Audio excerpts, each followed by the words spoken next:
तो दोस्तों जब से UPSC APFC assistant provident fund commissioner का नोटिफिकेशन आया है तब से जो हमारे रेगुलेटरी बॉडीज एग्जाम के एस्पिरेंट्स हैं उनके दिमाग में एक बहुत बड़ी कंफ्यूजन जो है, एक बहुत बड़ा क्वेश्चन मार्क फंस गया है कि क्या उनको भी एपीएफसी एग्जाम की तैयारी करना चाहिए। Should they also prepare for the APFC examination. और ये जो कंफ्यूजन क्रिएट हुई है दैट इज वेरी ऑब्वियस।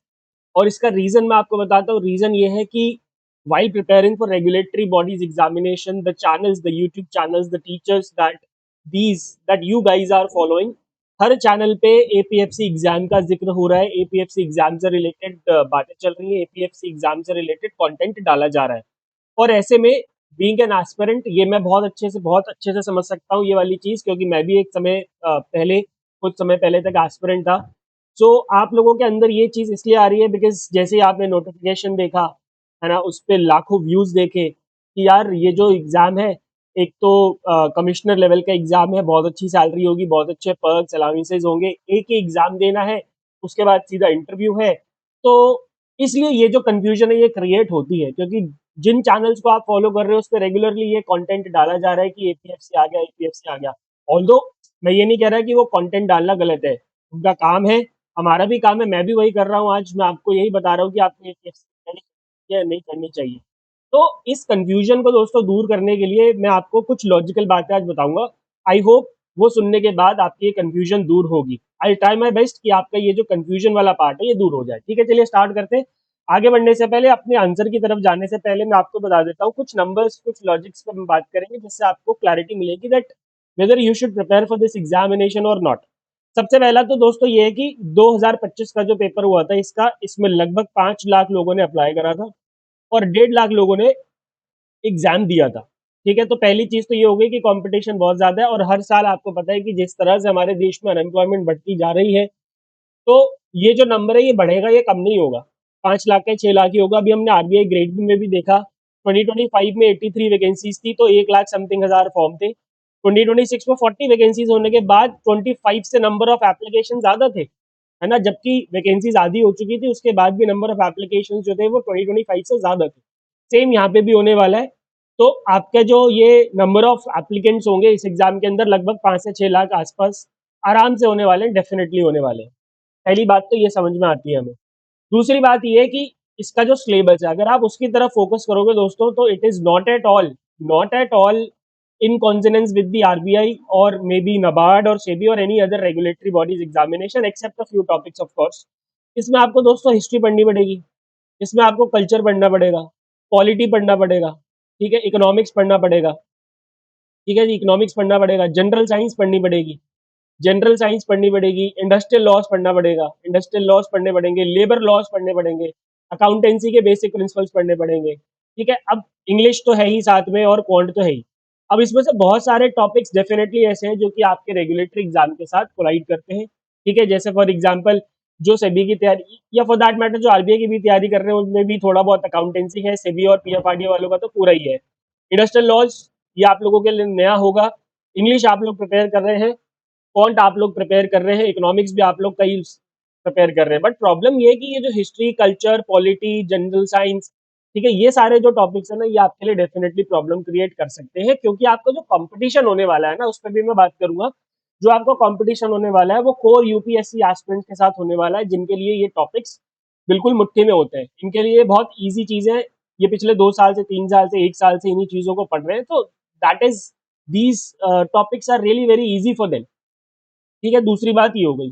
तीसरी बात ये हो गई कि इसमें अप्लाई कौन करेगा, आपका कंपटीशन कौन होगा। तो जैसे कि मैंने आपको बताया जितने भी यूपीएससी के एस्पिरेंट्स हैं वो सारे के सारे इसको इस एग्जाम को देंगे, there is no doubt about it. Point number 1। Point number 2, जितने जो भी ऐसे लोग हैं जो कि ऑलरेडी वर्किंग है, for example they have been preparing for regulatory bodies examination. For example मैं कल ही एक स्टूडेंट से बात कर रहा था, मैं उनका थॉट आपको यहाँ पे बता रहा हूँ। वो एलआईसी में काम करते हैं at the position of double AO, काफी समय से काम कर रहे हैं। ठीक है, अब तो उनका प्रमोशन भी लग गया है। He has been preparing for RBI grade B examination, but अब क्योंकि आरबीआई ग्रेड बी का एग्जाम अगले साल है तो उसके पास टाइम है, और अभी उन्होंने फेज 2 दिया था 2026 का, तो उनकी प्रिपरेशन हो रखी है आरबीआई की, है ना। तो such aspirants will also go for this examination, जो कि 100% फोकस करेंगे इसके ऊपर। ठीक है, तीसरे में आपको एक कैटेगरी और बताता हूँ, जो ऐसे वेटरन्स है ना यूपीएससी के, जो कि 32 की एज क्रॉस कर चुके हैं, 32 की एज क्रॉस कर चुके हैं यूआर कैटेगरी के अगर वो है तो। और क्योंकि इसकी एज आपको पता है यूआर की कितनी है 35, तो 32 जो क्रॉस कर चुके हैं ना वो भी आएंगे इसका पेपर देने के लिए। क्योंकि देखो मैं एक बात बता दूं, कॉम्पिटेटिव एग्जामिनेशन की चिपक ऐसी होती है कि ये कभी नहीं जाती, ये सिर्फ मरने के बाद जाती है। ठीक है, यूपीएससी या फिर कॉम्पिटेटिव एग्जाम को एस्पिरेंट कभी नहीं छोड़ता, वो एग्जाम उस एस्पिरेंट को छोड़ देता है। ठीक है ना, तो ऐसे लोग भी इसके अंदर आएंगे। तो अब आप देख सकते हैं कि आपका कंपटीशन किसके साथ है। अब आखिरी जो मेन टॉपिक है इस वीडियो का, जिसके बारे में मैं ये वीडियो बनाना चाह रहा था, तो क्या आपको अप्लाई करना चाहिए एपीएफसी के लिए। तो कुछ पॉइंटर्स है इसमें। सबसे पहला पॉइंट तो ये है कि if you have ever prepared for UPSC, अगर आपने कभी यूपीएससी की प्रिपरेशन करी है तो जी हाँ, आपको बिल्कुल जाना चाहिए। Point number 1। पॉइंट नंबर 2, अगर आप नाबार्ड के लिए प्रिपेयर कर रहे हैं या फिर पीएफआरडीए के लिए प्रिपरेशन कर रहे हैं, ठीक है, या फिर हो सकता है कि grade A RBI grade A आ जाए उसके लिए प्रिपरेशन कर रहे हैं दोस्तों, तो अगर आप ये कर रहे हैं तो मुझे नहीं लगता कि आपको अपनी प्रिपरेशन को डाइवर्ट करना चाहिए। आप इसी के ऊपर फोकस करते रहें, because you have been preparing for these examinations for long.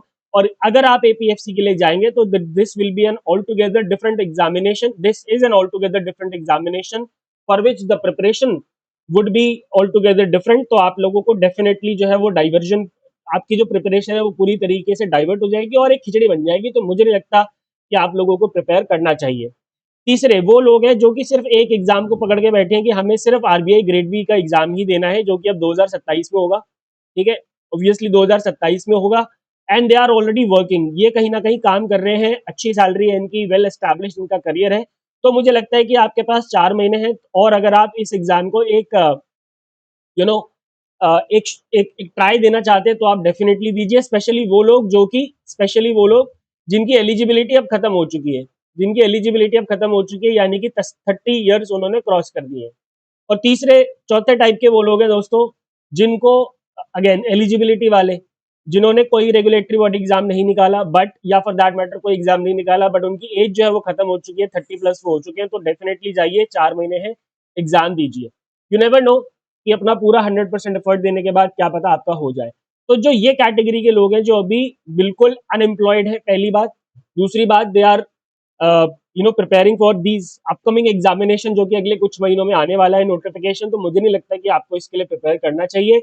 हर एक चीज में हाथ डालोगे तो दोस्तों कहीं के भी नहीं रहोगे। ठीक है, वो एक बहुत सिंपल सी कहावत है कि दो नाव पे पैर रखोगे तो डेफिनेटली गिरोगे। तो दो नाव पे आपको पैर नहीं रखना, आपको एक ही नाव पे चलना है। जिस नाव को आपने पकड़ के रखा है उस पर चलो, definitely you will sail through, और आप किनारे तक जरूर पहुंचेंगे। ठीक है, तो दोस्तों यही मेरे को कहना था, ये मेरा ओपिनियन है इस चीज को लेके। बहुत सारे स्टूडेंट्स के मैसेज आ रहे थे मेरे पास कि सर हमें क्या आईपीएफसी की तैयारी करनी चाहिए। तो आई डिसाइडेड कि let's create a video on this. So here I am. I hope आपको आपका आंसर मिल गया होगा। अगर अभी भी आपको आपका आंसर नहीं मिला है तो please ask your questions, feel free to ask your questions in the comment section, or you can also DM me on telegram at mashi manish। थोड़ा सा डिले हो जाते हैं कभी कभी रिप्लाई करने में, लेकिन रिप्लाई मैं जरूर करता हूँ। ठीक है, तो ये थी दोस्तों कहानी इस वीडियो की। I hope it is clear. Thank you very much. And yeah, RBI grade B 2027 batch is on. If you want to go with it, just go to the description of this particular video. Thank you very much. Good bye, take care and God bless.